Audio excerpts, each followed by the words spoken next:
The Broad Perspective Network is not responsible for the content of the following program.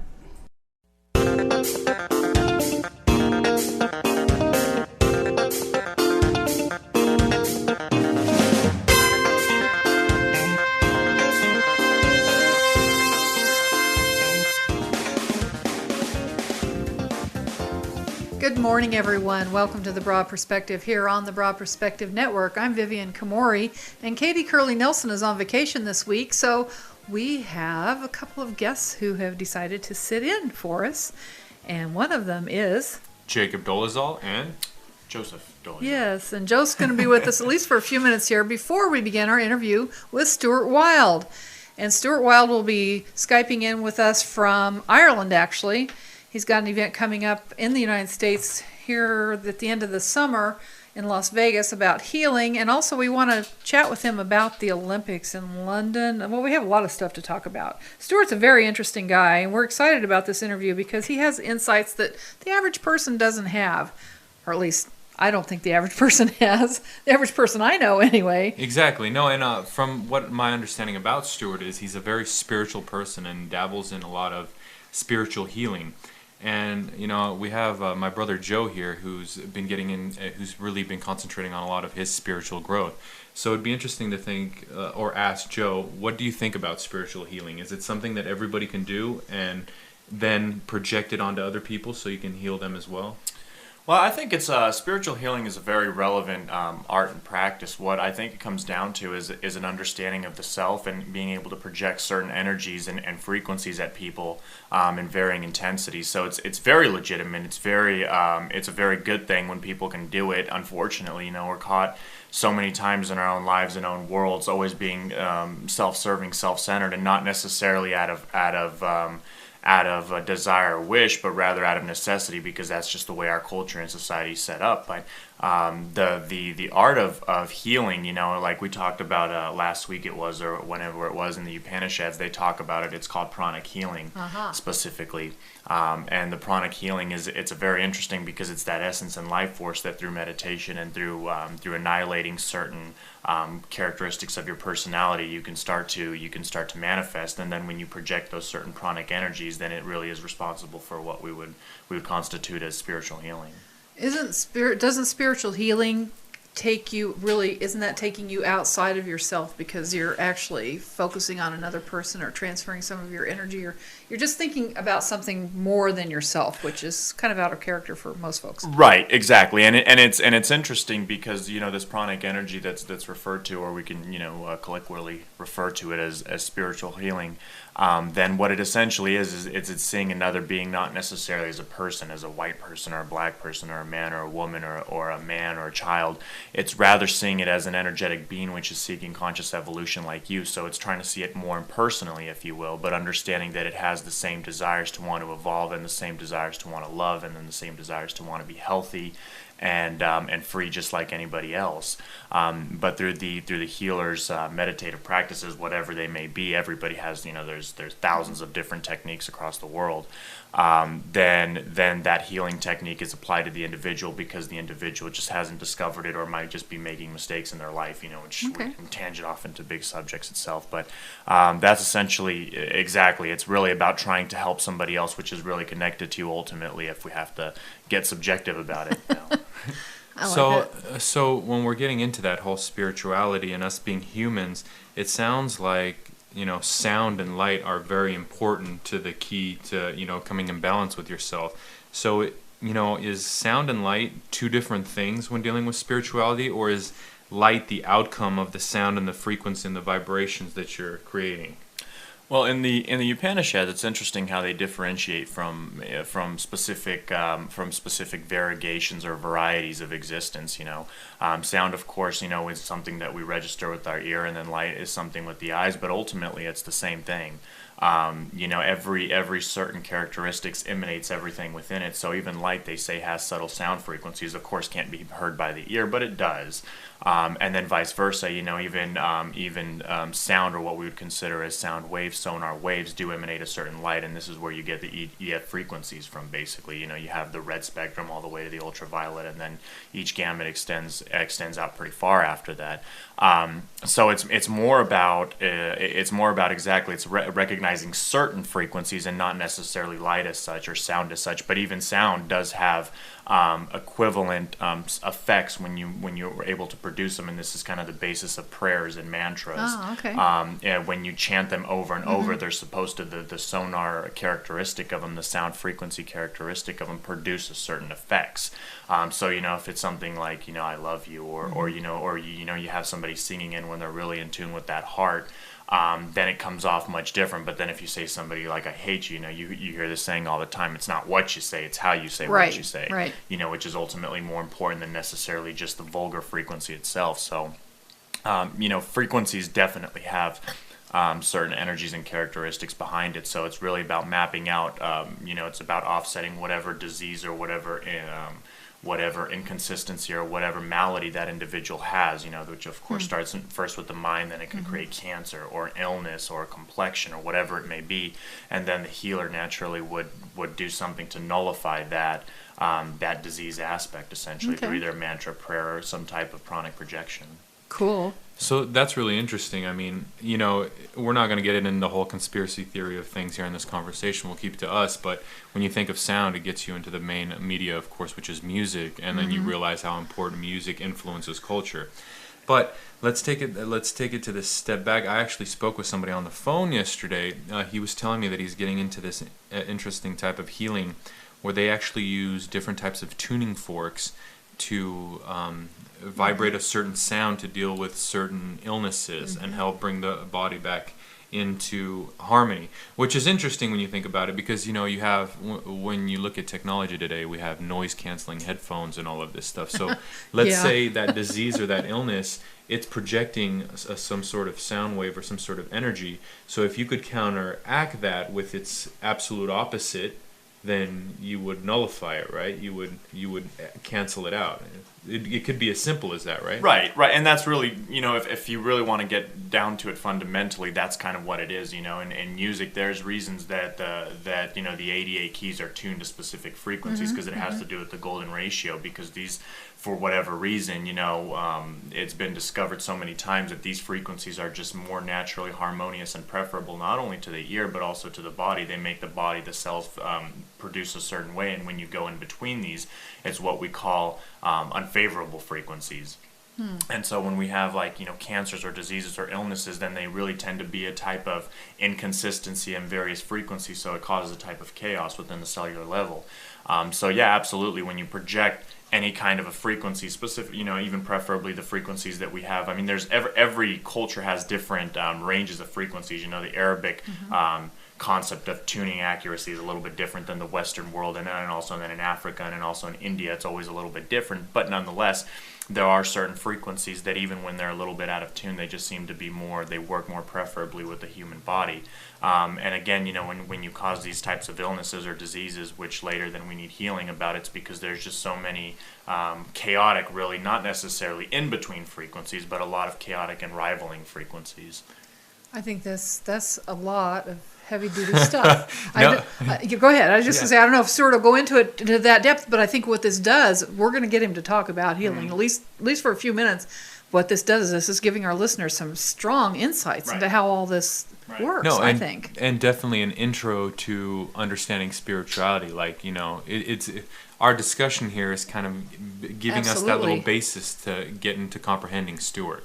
Absolutely. But Joe, there's something I heard you say, the golden ratio. Can you kind of explain that a little bit better? What was that golden ratio? Because I heard you say that key, and I know a lot of there's certain things that people don't know. The golden ratio, it's basically something that was heavily utilized by the Greeks and even the Romans, but prior to that they were incorporated into the Great Pyramids. And essentially what it is, it's basically this number 1.6, and then it goes off into a fraction, essentially infinitely, but 1.6 is the key aspect to memorize. to know really. And what it basically represents is in nature, there's this very natural repeating pattern called 1.6 that basically that incidentally even the harmonics of a piano is based off of, but you can see it in flowers, in a pineapple, any kind of geometric shape. Incidentally, the iPhone is actually made after the golden ratio, and basically what it is if you take like your iPhone, for example, and you look at the length of the small side, you take that, and if you put it on the other side, then it's exactly 1.6 the length of the other side, because Steve Jobs, he was a big psychedelic guy into spirituality in some respects, and he actually designed a lot of his electronic components to try to mimic harmony, the harmony of nature as much as possible in terms of aesthetics. And that number essentially seems to be a very common number in nature, just under the basis, even like the seashell basically has this number. The spiral. So And that's that's- the Fibonacci sequence. It is the Fibonacci It is sequence. the It is yeah. the Fibonacci sequence. So that's really the basis for whatever reason this number seems to be naturally affluent everywhere in society, and it was incorporated into music. It was incorporated into the arts, and then of course now Apple and Steve Jobs are incorporating it into technologies like through the iPhone. Well, that I think would make it pretty powerful. So there's definitely something to it. Yeah, So- there is. It's something that seems to naturally be pleasing to the eye. The Greeks Yeah. use their temples. I don't want to say a wrong name, but there was very many famous temples where they based it exactly off of that, basically the ratio of that. So it's just something that seems to be naturally integrally part of us and seems to be appealing to us That's just how- by the eye. And then that, of course, brings us, Vivian. This is all about you and your spiritual growth as well. Of course it is. So tell us a little bit about Stuart. What brought you to him, and what do you think of him?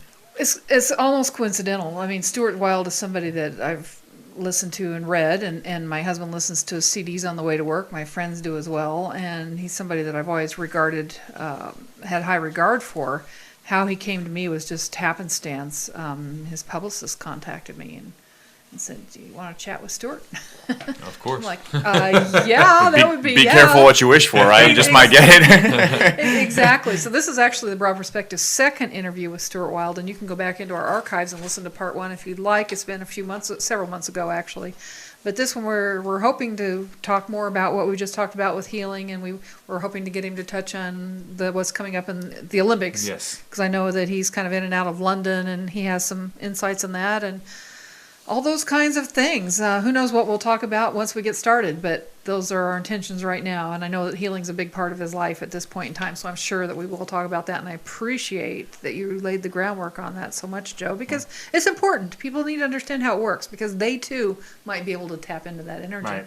Right. There's a good book, really quick, before I just want to mention that if people, I don't want to undermine Stuart Wilde's, but there's a really good book called The Body Electric. Yes. And that does talk about frequencies from a more scientific standpoint. If people don't necessarily want to get mystical with it off the jump stance, then you could look at The Body Electric just on Amazon. It's like $14, and it's a really good primer. It was published in the 70s or 80s originally. It's a really good, easy to read primer for EF frequencies and healing and how cell phones affect us and that kind of stuff. Very good. Yeah. Well, thanks for jumping in here with us, Joe. I know you have to leave before interview, which is unfortunate, but we're so glad that you shared your wisdom right now. Jacob's going to stick around, and we're going to be back in just a minute with more of the Broad Perspective and our chat with Stuart Wilde. Stay tuned.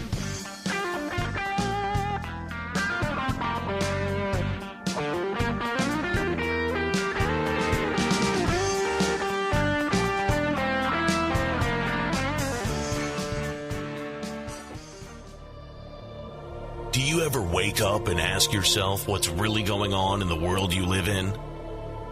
It's time for you to be aware.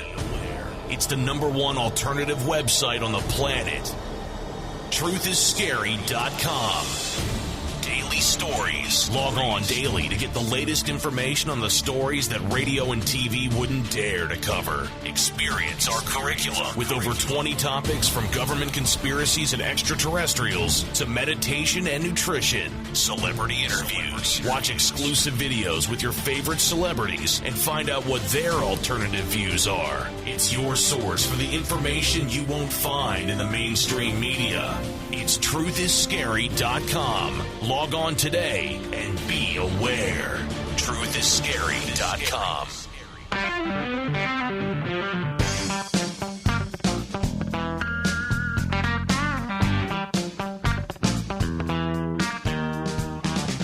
Welcome back to The Broad Perspective here on the Broad Perspective Network. And I'm Vivian Komori. And I'm Jakub Dolezal. And we are getting ready for our visit with Stuart Wilde, who is chatting with us in Ireland today. And he's really got a lot of great information. And Stuart, we're so excited that you're spending your time with us today because we have a lot of questions for you. I know you've had a lot going on in this past year, and probably far more than we can talk about in this short period of time that we're going to be on the air. But recapping some of the things that have been happening thus far in late 2011 and 2012, what do you think is the most significant that we need to know? Well, we're in a time of great turmoil, and obviously these financial markets aren't going away, Right. Then they aren't going to improve. Now, Bernanke and the Federal Reserve and all that stuff, they're trying to hold it up as best they can, but I don't know. I don't think that it's going to stay up very long, and we're looking at a difficult situation with essentially the debt. I mean, it's the debt problem more than anything else, Right. So do you see any kind of outcome that would be beneficial to know ahead of time? In other words, are there things we should be doing? We've been hearing lots of things. We get lots of... Yeah, I'm sure you get a lot of sort of visionaries and predictors and that sort of stuff. Right. But no, it's very much a matter of really the systems are collapsing and everybody's making good-sounding noises and so forth. But there's only a limit to how long they can keep them up. And so, like stocks are very dangerous. And, interest rates may rise, which means that bonds would fall. So they're not really particularly safe. And then you've got all these sort of, all these sort of corruptions in Europe and all these scams. And the central banks are printing so much money, so much free money that it's ludicrous. So I don't know. I think that people should be in gold and in silver, and they should sell assets and try to get out of debt. That's my formula. And Stuart, save yourself. And do you think this is something that's just particular to Europe, or do you think we're all so tied into each other financially anywhere in the world? No, America's very tied into Europe, And of course, you see the results of the different corporations. And we don't want to really get into economics too much, but the results of the corporations are going down and down and down. I mean, every corporation's coming up with a different type of profit warning. And, the whole global world, the whole world is going into recession and eventually depression. And, it isn't good for jobs, it isn't good for real estate, it isn't good for raising money to do businesses and so forth. This is a risky time to be investing, and it's better to be safe and to get to get safe and to go as I tell people, sell everything, sell those snowmobiles, sell everything you can sell while there's a market to sell it.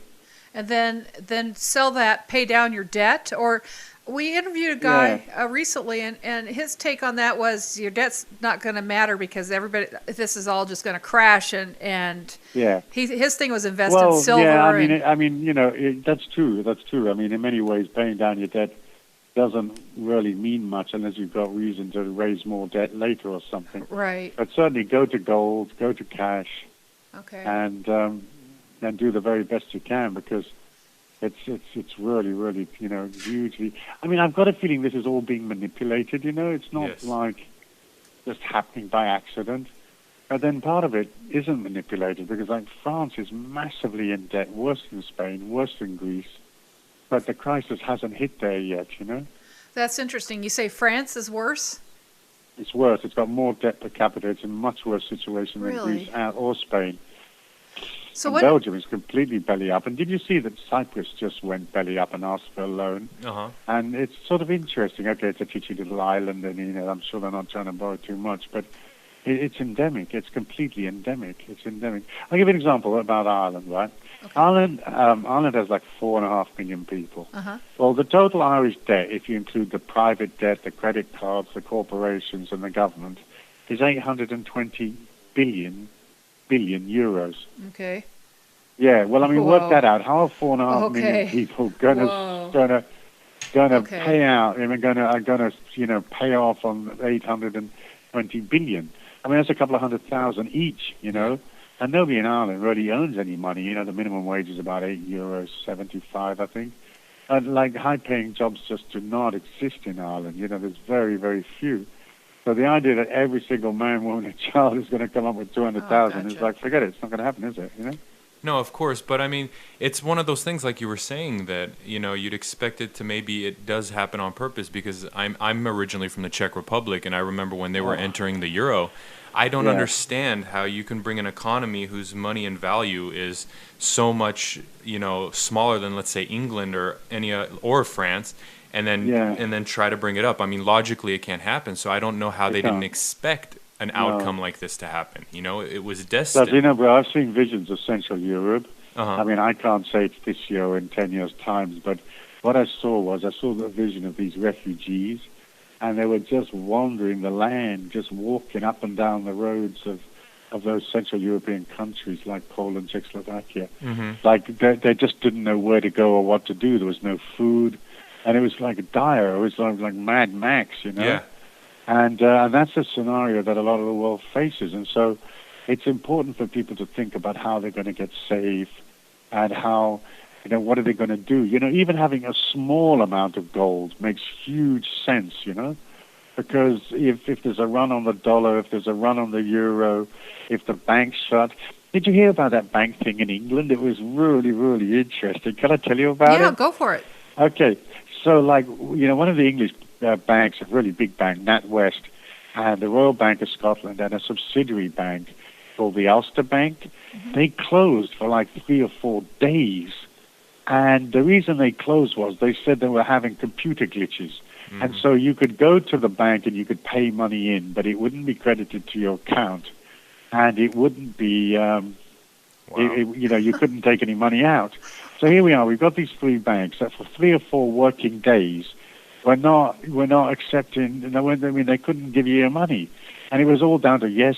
Oh, look, we've got these computer problems, but you absolutely know it wasn't. It was the fact that the banks are skint, and they just need a 4-day holiday of people paying in money, paying in, and then finally, just after the weekend, they opened the banks on Sunday, and people were able to get access to their money, but. For a bank to close for 4 days is like nuts. It doesn't exist, Exactly. That's creepy. But it's really scary. But you see, the point about it is the point about it is that these banks are all very, very, very in debt. Yeah. And of course, the Spanish banks were bailed out. I think it was about 10 days ago, with 100 billion. So.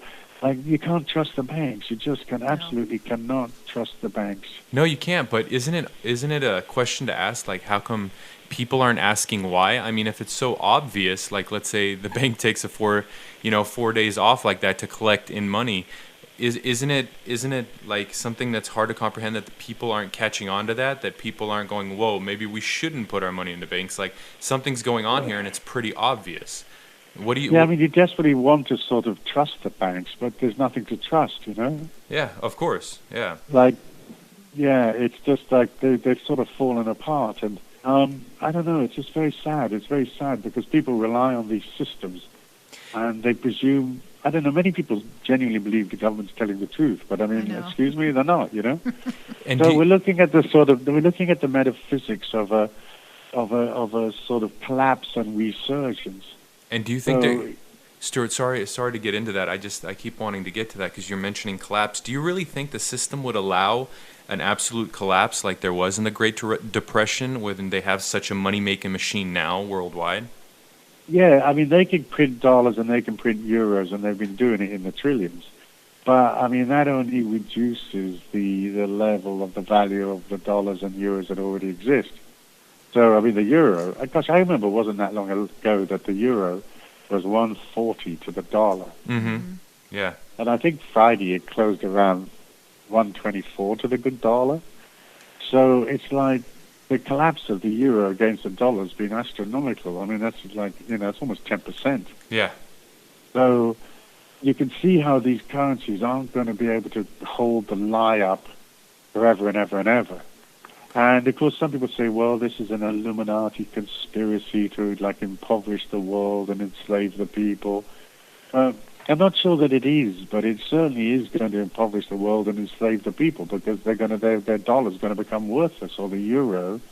Maybe like $100, 100 euros for a loaf of bread, and then 1,000 euros for a loaf of bread, and then I don't know. It could even be 10 million euros for a loaf of bread once you get into hyperinflation. So we need to be self-sufficient, Yeah, essentially. definitely. Yeah, definitely. We need to be going back to basics, knowing how to do things ourselves, grow our own food, preserve our own food, fix things. Exactly. Yeah, you have to, and also I think you have to have a sort of you have to have a spiritual sort of core inside of you, where you can see the beauty of like the wind and the trees and the rivers and the mountains and Gaia, and you see the beauty in inexpensive nights out with your friends, and you see the beauty of love and children and family and animals, and rather to be looking to sort of acquire assets and buy ego sort of driven, fancy stuff, Right. Because in the end, simplicity is going to be it.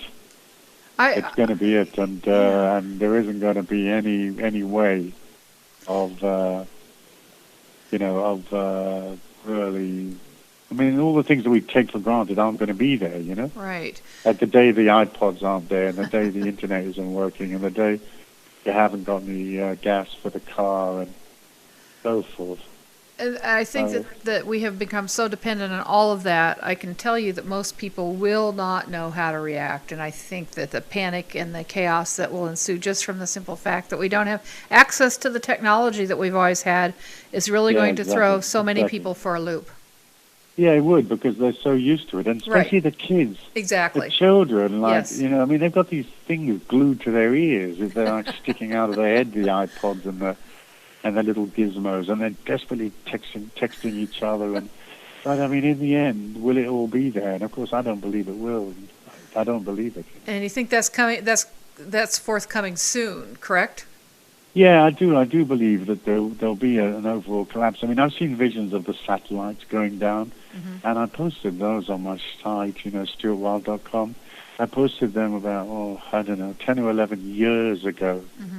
And, there's all this talk of solar flares and so forth. But, it wouldn't take that much for those satellites to become silent. And so I wonder whether or not maybe this is what the world needs. Maybe it needs to stop, the greed and the wars and the aggrandizement and the ego trips and the fast cars and the sort of bling-bling whole sort of mentality, and go back to sort of things that are organic and natural and normal. Well, I think it does need something. There's something's got to change. That's without question. Yeah, because otherwise it's going to be just pure hell. And and for a lot of people it is right now. Exactly. So it's difficult for people, but also I think it's difficult for them to see that there's a danger. Right. So. What do you think, Stuart and I? We're getting the sign that we're going to have to take a break here in just a minute, so maybe we'll can address this when we come back. But I know there are several people I know that are taking precautions. They're learning how to garden, and they're, all those kinds of things. But they're also taking up a lot of arms. I see a lot of buying of guns and ammunition and things like that. What's your take on that, or should we take a break and come back and address that? Yeah, I don't. I mean, if you live in a scary place, it might be handy to have a gun, but I couldn't shoot somebody because they were stealing my carrots. I know. I just couldn't do it. Yeah, I'm the same way. So at the most, I could sort of, fire a shot in the air and hope they ran away. Yeah. But if they were bent on getting my carrots, I'd give them the carrots. Right. So I don't know whether or not, if there's a breakdown in oil, and I've seen all these visions of an oil crisis, and it hasn't happened yet. Right. But I do believe it will happen when, the world's going to run out of oil because the wars and that sort of stuff have curtailed production, and there's a lack of food because of transportation difficulties and so on. So we're looking at sort of an apocalyptic scenario as, the New World Order tries to establish this sort of fascist state, and the ordinary people resist. So I believe that there'll be a civil war in America. Probably. We're going to take a break. We're going to come back and pick up on this in just a moment. So stay tuned with more of our conversation with Stuart Wilde.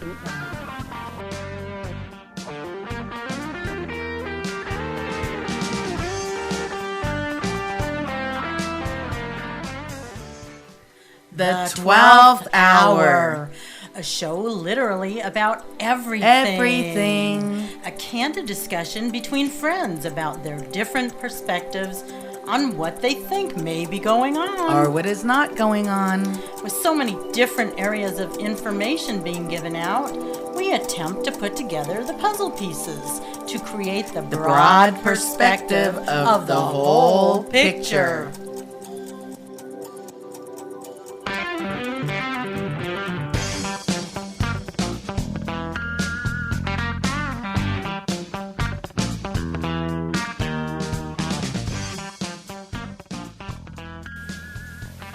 Welcome back to The Broad Perspective here on the Broad Perspective Network. I'm Vivian Komori. And I'm Jakub.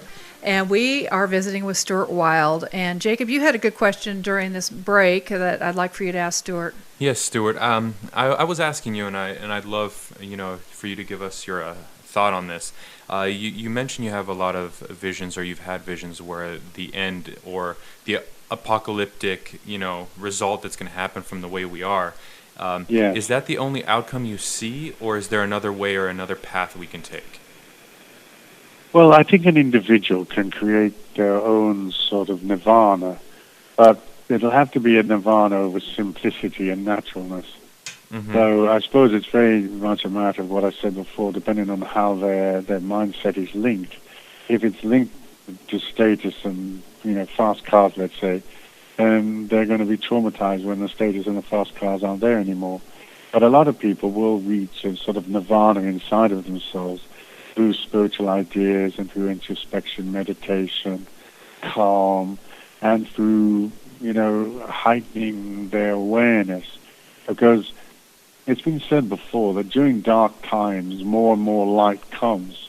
Mm-hmm. So the ability for people to perceive the light and perceive dimensions and go into these other worlds has been enhanced. I mean, I don't know if you guys are familiar with ayahuasca, it's yes. that Amazonian sacred brew.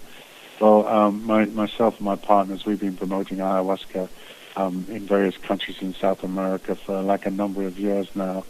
And in the ayahuasca journey, you see the celestial, you see the beauty of it, and you see how in the end the darkness will fall. It'll fall victim of the victim of this golden light that's going to wash over people. So, in a way, the apocalyptic scenario may be there because the chicken McNuggets haven't been delivered. Yeah. So that may be apocalyptic for some people, but for a lot of people, they will reach these extraordinary heights of perception and understanding inside themselves. So what it's sounding like, Stuart, is just the way I'm translating what you're saying is that humanity or people have been concentrating too much on the outside and not looking within, not yes. getting in touch yes. with themselves, right? Yes. And so that's bringing me something to right now that I wanted to ask you about, because I've noticed you've mentioned some things with regards to the Olympic Games that are going to be held in England in 2012 being important. Excuse me. What I wanted to ask you is, what's significant, because 2012 is just significant for many cultures, and it's really being pumped as something that's going to change our planet, especially here in the United States. Yes, yes. And so what's significant about the 2012 games? And I know you mentioned something with regards to an invasion, if you could clarify that as well. Well, it may not happen, but the thing about it is I saw a vision of a UFO. Excuse me. I saw a vision of a UFO, and it looked like a Dalek, which were those little sort of round metal beings that were on the Doctor Who TV series, and the Daleks used to wander around yes. going, exterminate, exterminate. Yes. And I wondered whether or not the Olympic Games is being set up for a false flag attack, Okay. like, let's say, the 7/7 bombings on the underground, which were really, really dodgy. And it was supposed to be 4 Muslim bombers, and they're supposed to have taken a train from Luton at 7:20 a.m. in the morning, and the train didn't actually run that day. Yes. So, a lot of people were very suspicious of the 7/7 bombings, and they felt it was a false flag attack, and the Muslims weren't involved at all. So to keep pumping this sort of Muslim scare that really doesn't exist, I wondered if the Olympics would be a perfect time to create some kind of like fake terrorist act. I can't say I know that's going to happen, and I haven't actually seen any visions of it, other than I saw this one vision of this Dalek-shaped UFO moving into position, hovering over London. So it's pretty esoteric and it's pretty out there. But of course, if you wanted to sort of keep the whole story going, then that might be the place to do it. At the Olympics, with sort of a billion, 2 billion, 3 people watching, billion people watching the games. Exactly, the whole world's watching. Now, that ties into something else, whether it's political or what we're talking about now. It seems like the motive is, let's say you scare everybody, then the motive is to create a one world government then, in theory, or a one world protective service or something. Yes. I mean, I've just written an article on my site, stuartwilde.com, called "Do the Illuminati Exist?"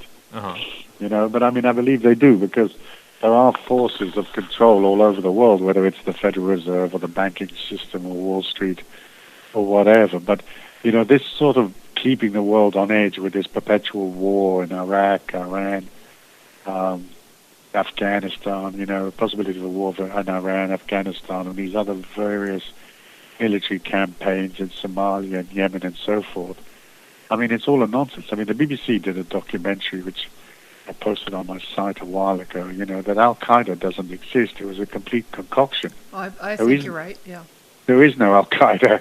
Right. Yeah. But like every night on CNN, you'll hear the people going, "Oh, we're all for fighting Al-Qaeda." Right. But there is no Al-Qaeda. And I've been told that Al-Qaeda actually means sitting on the toilet. And and that it's sort of like a sort of joke, do you know what I mean, against the Muslims, you know? That their terrorist organization is called sitting on the toilet. And so, there is no Al-Qaeda, there aren't any Muslim terrorists. And I put something down on my site, which is really interesting, that of the 640 or 680 Muslims that have been arrested in Britain under Tony Blair's Prevention of Terrorism Act, not one of those 680-odd people have been convicted. Not one. Exactly, huh? And they've all been released and set free. They were all found not guilty. There was no charges. I mean, they were just like 680 concocted cases. Wow. To drive this whole idea of the Muslims are coming. So it's this sort of boogeyman in a turban that's going to come to blow up the gaff. But in fact, the British Muslims are very, very peaceful, and not one of them has been convicted. So that tells you just how bogus it all is. And this whole Al-Qaeda thing's bogus, and the war in Iran the possible war in Iran is bogus. Iran haven't done anything illegal. They've built this nuclear industry up and so forth, but they haven't broken any laws. And so it's all part of sort of, I don't know, the Bin Laden thing, and Bin Laden was supposed to have done 9/11 from a cave using a mobile phone. Hello, excuse me, Exactly. Well, I think, we didn't kill him this past year. He's been dead since Well, 2002. he died a decade ago, you know. Exactly. And Benazir Bhutto, before she died, said so, that he'd been dead a long time. Right. And so you can see how the powers that be, they want to generate this hype and this fear and these wars, and of course the billions and billions and goodness knows how much that goes into black ops and military spending. Well, because if we suddenly had peace, all these people would be broke. You know? Exactly, and that's the thing. If you can keep the hatred alive and you can keep the polarization strong, then you keep people weak, and you keep the other people's pocketbooks well fed, because the people are willing to pay money to support something that they believe might be dangerous. So they will support the war on terrorism. They will pay their taxes for safety and peace, when the reality is there's been no danger, or the danger has been fabricated. Where we record this show, we're in the throes of the aerospace community. We have all around us, we have NASA, we have Boeing, Lockheed Martin, all of those, Northrop Grumman, are all right here where we are. And you can feel the energy and the hype that is constantly fed amongst all the residents in this area. Yeah. And it's very, very interesting to watch this dynamic. And it's scary as well. Yes, it's fascinating, and it's frightening as well. And I think people are scared about, like Bush Sr. built all those internment camps in America. Mm-hmm. Right. I mean, what would you have to need to intern Americans for? Like what, for disagreeing with you or something? Like what would they be interned for, Well, we did it before. We've done But these are, and then the arrest without trial. I mean, that is so, the Constitution doesn't allow for that. Well, that gets really deep, but the Broad Perspective has a friend who was arrested under those pretexts and held without charges for 3 months recently. So Wow. they're doing it already. They're doing it. And did they get out in the end? They or did get because out in the end, but to an end of ruination. Everything they've ever had has been taken from them. Yeah. Still never charged. They've lost their... Yeah, they never charged for anything, no. But then look at the Muslim boys and girls in England that have been arrested under Tony Yes. Blair's laws. You know, I mean, I don't have any details for how many weeks, days, or months they spent in jail before they finally got out. You know, I mean, some of them might have been in jail a year before they arrived in court to be acquitted. So it's just cruelty, and it's all fabricating this sort of threat that doesn't exist, and these wars that aren't necessary. And like Tony Blair was very, very keen on the weapons of mass destruction, which were later proven not to exist. There were no weapons of mass Right. destruction in Iraq and the whole war on Iraq. Which I'm I saw a wonderful interview with John Pilger. He's a very Pilger is a very famous journalist, and he was saying that the estimated casualties in Iraq were 1 million people. Wow. Well, that's extraordinary, like 1 million people for Tony Blair and George Bush's weapons of mass destruction that didn't exist, Which surprises me that was even allowed. I'm just surprised that they didn't plant some weapon of mass destruction to be able to say to people, see, there you go, we found him. Yeah, I'm just but surprised. they never found I any. know. There weren't any, and the whole anthrax scare was so strange because it was eventually traced back to a government military laboratory, the anthrax. Right. So, like, how did it get out of there and get posted around unless somebody very high up allowed it, Right. So anyway, but we're looking at this world that's like way, way, way corrupt. Yeah. And they're pushing for all these various ideals, and the ordinary citizens are sort of rather left behind, aren't they? Yes. Yes, Stuart, but here's my question on this, and this would get into more philosophy of understanding this, because the people that are corrupt, they are us. It's us, it's pretty much every one of us, we're the ones doing this. So the question is, with all of this that's happening, it being negative, whether it's Illuminati or whether it's conspiracy theories or whatever, do you think on a scale this is something that we deserve and need as humanity, so we wake up, so we see the light, because we're putting up with too much, we've totally took a wrong direction, and we need this to push us to an extreme to wake us up to have a renaissance? Well, that's a fascinating perspective on it. That like people perhaps have to go into a sort of period of really bad karma to wake up and become, to come back to be decent, to come back to God, or to come back to, proper values. Yeah, it's a very interesting perspective that perhaps it is necessary. Whether it's necessary or not, we're all deeply in it, aren't we? We don't seem to have a way of escaping it. No, definitely. Definitely not, yeah. So it's fascinating. It's really fascinating. And what will be the karma of people that lose their jobs or find they're in societies where order breaks down, or where people are being arrested for, without trial and stuff? I mean, it's shocking that it can happen, but but it gets us to that point where it's like you have to sit and think, we lose our jobs and that's bad, and all of this, when you're looking at it that in that perspective. But if you take a step back farther and you go, we thought, let's say here in America, for example, we got rid of slavery so many hundred years ago. But when you think you freed someone based on the color of their skin, but then you got into this whole situation where you're in this system where you're not really ever free. You never own land. You can never be free from the government. You can never be, you can never be a sovereign human being that is solely responsible for themselves. You need laws to govern your existence. You need to be punished for going 5 miles over the speed limit. It just that's kind of something that I look at, like why have we gotten even to that position where you're not even getting into the sense of your thought, where your common sense and your morals and ethics can teach you, don't do this because it's harmful. We need a whole system set up to punish us, to put us in jail, to be afraid of each other, and then and when I think of it like that, that's what takes me back to the point where maybe we need this. And I can't speak for everybody else, but I know that I've learned my biggest lessons in life, how to treat people, by receiving pain, by learning Yes. hard lessons, and that. Yes.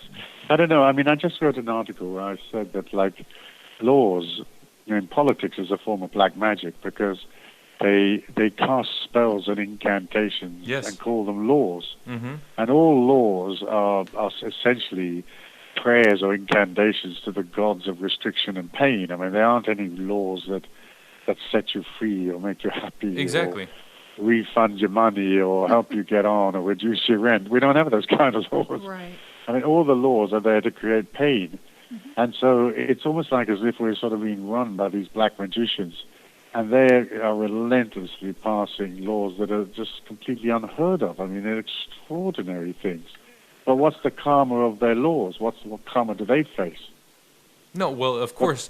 But when you get into that whole karma thing, Stuart, do you think karma is based on your intention, or is it the sole action? Do you think, what if they think they're doing the right thing? So karmically, it's, it's a positive thing.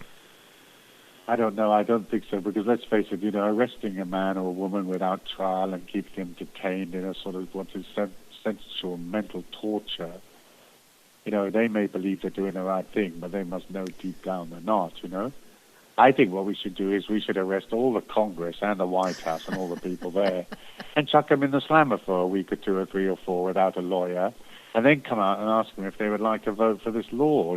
Shall we repeal the law or shall we keep the law? Exactly. I think because they can't, inside their sort of egotistic specialness, they can't believe that there will ever be a knock on the door, on their door. But I mean, hey, Germany in the 1930s proves that, they're the ones that are going to get rounded up. You follow me?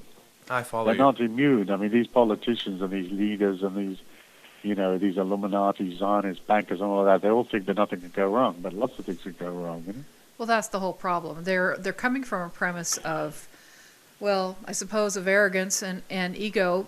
They don't really think things through. They create a law that might actually be well-intentioned. It might actually be something that they see as being beneficial, but they have not thought it through. They've not done the homework. They've not done the deep critical thinking to say what are the long-term term effects on these laws, and that is across the board with every little thing. The long-term effect is that America will go into a civil war.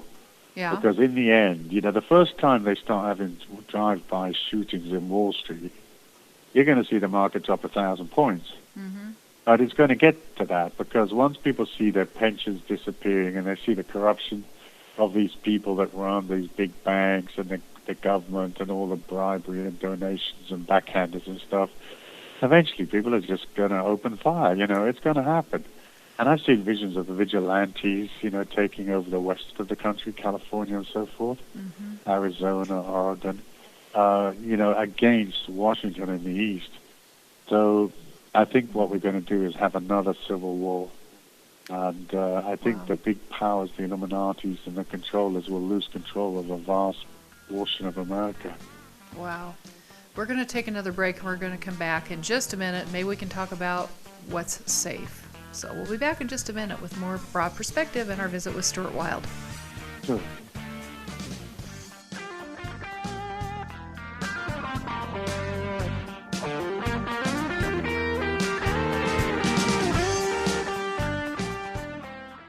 BPN. Join the awakening. The Broad Perspective Network is a portal designed to reveal a new perspective and reality to those who wish to know the truth about the world we live in and our role in it. BPN. See beyond the illusion.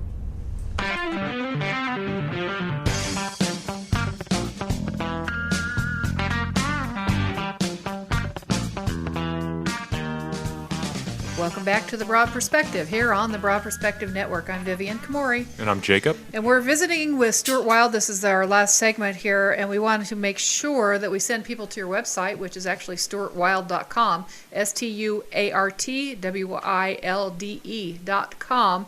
You can find lots of information there and links to things that Stuart has going on, as well as blogs. And we don't want to leave this show, Stuart, without mentioning that you will be here in the United States at the end of August, like August 31st and September 1st, 2nd, and 3rd. Good, yeah. Yes, and doing... Yeah, back to Las Vegas. I haven't worked for 3 years. I saw some visions 3 years ago that told me that I shouldn't go on the road for 3 years. Uh-huh. And then I had a really, really strange experience. I got stigmata in my hands and my feet. Really? And it's the sensation of the nails going through your hands and feet. And that went 24/7. Whoa. And a lot of times I just had to lay on my bed because the pain was so excruciating I couldn't cope. Uh-huh. So when I was doing all this stuff for like three years of it, I realized why I wasn't allowed to go to work, because I wouldn't have been functioning to get up on stage and be coherent and entertaining and informative and stuff like that. And the 3 years was up just about a month ago. And so then I thought, well, I'll go back to Las Vegas, because we had a great time there last 3 years ago. And I thought, well, we'll just go back, and I'll go back this year. And in fact, actually, we're going to do the gig at Lake Las Vegas, which is slightly out away from the main, the main town, the strip. But it's very lovely out there because it's cooler and it's on a lake and it's like sort of frenetic. And people can still take courtesy buses downtown if they want. You know? So I'm gonna have this weekend seminar. It's Friday night, Saturday, and then there's Sunday night and Monday. So it's 2 different gigs. Okay. At the same topic, and it's spiritual healing, the second chance. And so I'm going to talk about the nature of disease, and I'm going to do hands-on healing for people, because once I had this stigmata for 3 years, then I started to see this light in my hands, pure light, and I could see it with my eyes shut and my eyes open. Now, no, go seeing ahead. The shut was like through the third eye, and open with your regular eyes, and so I saw these visions about putting my hands on people, and so I've been going around and doing that. I've done about maybe 500 healings in the last month or so. And you finding them to be effective, and what type? Yeah, we're just now getting the feedback from people, but I've worked on some very interesting brain tumor cases and various types of cancer and fibromyalgia I've had a lot of success with, because it's essentially a disease of depression. Yes. But it's manifest as pain in the muscles and so forth. So I've worked on that, and I've worked on demonic possession, and I've worked on various aches and pains and sports injuries and stuff like that. So I'm just really, really learning a lot about it, and I only have to sort of touch people and pray over them for a couple of minutes. Wow. And they seem to get better pretty much instantly, And then there must be some that didn't get better, but I don't know about it, because I don't know, I don't take people's names and addresses and emails. Sure. And I do a lot of healings for free. So we do healings at a sacred well in Ireland called St. Patrick's Well. And he was there, St. Patrick, the patron saint of Ireland, of course. He was there in 448 and 449 AD, and he did baptisms and healings at this particular well. And so I go there and I do healings on just the general public. They just walk up and I do the sessions on them. Wow. So it's heaps of fun. I really love doing it. And those healings are free, and we do not accept donations. You are so awesome. And that's it. There's no donation, because I don't want somebody sitting in a chair getting a healing for like something really deadly, like cancer, let's say, and thinking, oh gosh, how much have I got to give him? Well, I give him $10. Okay, well, do I have to give him 50? Or how much? I don't want them to go through any of that money trip. Right. And so they sit there, they have the healing, and they know that it's free, and we do not accept donations, and then that's clear with people. Wow. And Stuart, when you feel someone's body, like on your personal level, do you feel that pain? Can you identify it personally without them having to actually communicate it to you, or? Yes, often I can, because when I start to touch them, I can see where it is. But sometimes I don't like to say it, because let's say it's like sexual, You don't really want to say, excuse me, bro, have you got the clapper, haven't you? You sort of got to want them to tell you, Right. And then sometimes, like the chest stuff, I can see, and then sometimes I just ask them, because, like, for example, I had a guy sitting there today, and he had a lot of demonic stuff around him. So I said to him, like, in a kind sort of way, like, hey, bro, there seems like there's like demonic influences around you. And he went, yeah, da-da-da-da. And he told me about his friends and his drug addiction and his alcoholism. And, and I could see that. But I don't want to put them on the spot or make them embarrassed in any way. Yes. So I just fire this light inside of them, this purple light. And it's kind of a cure-all that gets pretty much everything, So it's pretty good fun. I love doing it. But it's tiring, but I love doing it. So if they And I were... love working on children. I had a child come today that has leukemia, and it was just, I really enjoyed working on him. So if people were to come to your workshop in Las Vegas, they can expect to have a healing session, but they maybe perhaps some instructions on how they too could learn how to be healers, or no? Yeah, we talk about the nature of healing and Okay. stuff. And we talk about the cause of disease. And, of course, a lot of people come that are already healers that just want to know more about their own profession. Do you follow? Sure. And, like, I have a doctor that comes and works with me, and he has the same hands as me. Uh-huh. And we were raised in the same town in Africa as children, in Wow. Accra, in Ghana. So he'll be there, and there's a few others that will be there. And, yeah, I'm more than happy to, pass the hands. I've actually seen visions of actually giving the hands to somebody else by holding their hands for 20 minutes. Uh-huh. But it can't be anybody that sort of rocks up or somebody that offers me, like, I don't know, $500. It isn't like that. I have to be Gotcha. instructed, do it to this guy, do it to this girl, Uh-huh. But I have done the hands with 2 people so far. Very. And, one of the guys I gave the hands to, he cured just recently. He cured a multiple sclerosis case. That's what I was You know, going and to... the person went to the hospital and they scanned their brain and all the lesions are gone. They just aren't there. Really? So a lot of things are possible nowadays because the more darkness, the more fascism, the more arrest without trial laws we have, also the more light comes. The Tao and the celestial light and the celestial beings. They Wow. come in support of our humanity so that we don't get swamped with this darkness. That's so wonderful. And since time is clicking away, I wanted to ask you too, Stuart. We've talked about things that are forthcoming with the world in general, Yes. and that there are some dark times ahead, and that people need to start paying attention and doing certain things to be Yeah. prepared. Are there certain areas that a person might want to avoid, or places that a person might want to go that would be a little more safe? And Well, it all more follows peaceful? a sort of simple logic. Okay. Any place, any massive conurbation, like London or Tokyo or whatever, they will be dangerous places because if food runs out, there's going to be a Right. lot of gangsters on the streets. Right. So I think remote places, a long way from the cities, in communities that, where there would be people gathered together to defend the community and to apportion fairly whatever resources there were and so forth, would Okay. be a lot safer than, say, Chicago, Okay. Okay. Yeah. Yeah, that makes sense. I just didn't know if you were going to say, well, you should get the heck out of the west coast of America and, Well, I've seen a lot of the West Coast Okay. earthquake visions, but I don't think there's going to be an earthquake in the West Coast anytime soon. Oh, okay. Okay. That's Yeah. good to know. Yeah. That's good to Yeah, know. so that's it, really. Okay. So is there anything you want to leave our listeners with? One last thing for them to ponder? Well, it's all to do with the light inside of you, and that Okay. comes from the 3 graces. And it's tenderness, and it's warmth, and it's generosity, and it's respect for the world. And so you have to love your tormentors, and you should try to stay away from negative emotions and just be calm. And sometimes you have to just suffer in silence. Right. But you have to be calm and you have to be clear, because when there's a crisis, people start boinging around, bouncing off the walls. And what you want to do is walk slow and be clear and calm. And maybe you put 100 gallons of gas in your garage in cans, in those jerry cans. Yes. And you're organized. I do think people have to prepare for what could become a major crisis. Whether that crisis is going to happen next Thursday or, in 1.5 years' time, I don't know. But the crisis is definitely upon us. Okay. That's Okay. good advice. Thank you, Stuart. Good. Oh, it's been a great pleasure. Thank you very much. We appreciate your time, your wisdom, and we're just very grateful. And hopefully, maybe we'll see you in Las Vegas. Yeah. Please come.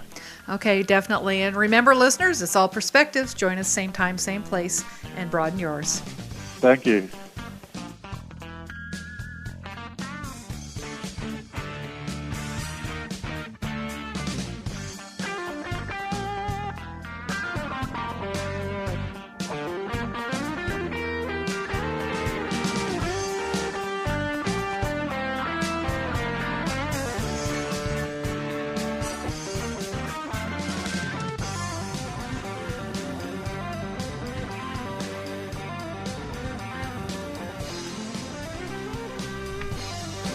Would you like to have your very own radio show on the Broad Perspective Network? Well, now you can. Find out more at 661-480-6787. That's 661-480-6787 for your radio show on the Broad Perspective Network.